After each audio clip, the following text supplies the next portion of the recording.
გამარჯობა, კარგო ხალხო. რაღაცა პატარა გამოკითხვა უნდა ჩავატარო რა.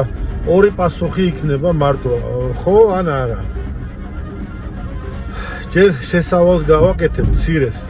ამ რამდენიმე თვის წინ მომივიდა მცირე ავტოსაგზაო შემთხვევა, აი ჩვენი ლამაზი ახალი ავტობუსები რო არის, იმას უკანა კუთხეში აი სტოპები რო აკრია ეგრეთ წოდებული სტიკერები რა, ნაკლეიკას რო ეძახით რა. აი ეს ნაკლეიკაზე გავხახუნე რა. ხო და სურათს განახებთ რა. აგერ ხედავთ ეს სტიკერი გავხილე, კი, გავაფუჭე და ეს ლურჯი საღებავი როა, ჩემი მანქანის საღებავი, ანუ მაგას ნაჭრით აი რასტვარიცებს გავუსმევ მოცილდება. ნუ ეს სტიკერი გავაფუჭე კი ბატონო. მეტი არაფერი არ დამიზიანებია, არ გამიტეხი არაფერი. დავეციე იმ ავტობუსს და ძღოლს უთხარი რომ პატარას გამოგდე მეთქი და ესეც კარგი კაცი იყო და ბოდიშიო იცი რა არისო, ვალდებული ვარო რომ პატრულს დაუძახო, თორე სამსახური, ნუ კაი გასაგები. დაუძახა პატრულის ძალიან წესიერები, ნორმალურები და ნუ ცოტა მოციცებით და გულის ტკივილით 250 ლარი უნდა გამოგიწეროთო.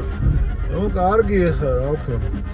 მე ვიღაცა ექსპერტი მოვიდა, კაი ტიპი, ნორმალური, კაი კაცი. და რაღაცაზე მოვაწერე ხელი. და ერთ თვეში დაგიკავშირდებითო და გეტყვითო ეს ნაკლეიკა აღირსო რა. კარგი, გავიდა თვეზე მეტი და არ მიკავშირდებიან, გაიგე?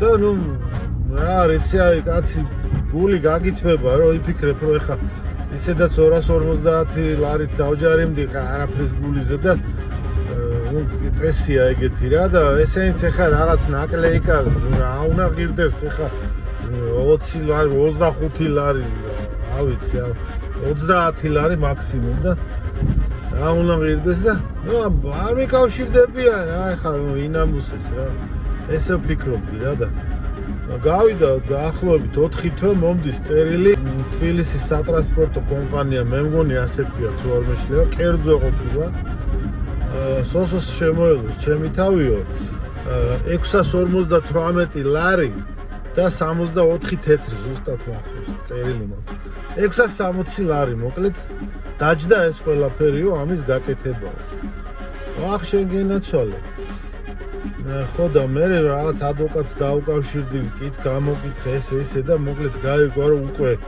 ჩატარებული თუ აქვს მაგის რემონტიო ვერაფერს ვერ იზავა რა და ხო და აი ხა თქვენთან შეკითხვა მაქვს რა აი ამ უბრალო ნაკლეიკის გულიზე რომ 660 ლარი დამაკისრეს აი მაგაც მაგ კომპანიას მოუხსენიო სულ ის დედის ტრაკი დამსმელი კარგი ტრაკი დედის პროჭი თუ რაც არის კიდევ დაამატეთ აი ეგ შეკითხვა მაქვს მოუხსენიო თუ არ მოუხსენიო და დიდი მადლობა აი როგორ არის მანდ აი ვაგინო დედის პროჭი თუ არ ვაგინო აი ამის კითხვა მინდოდა რა ეს ეხება თბილისის სატრანსპორტო კომპანიას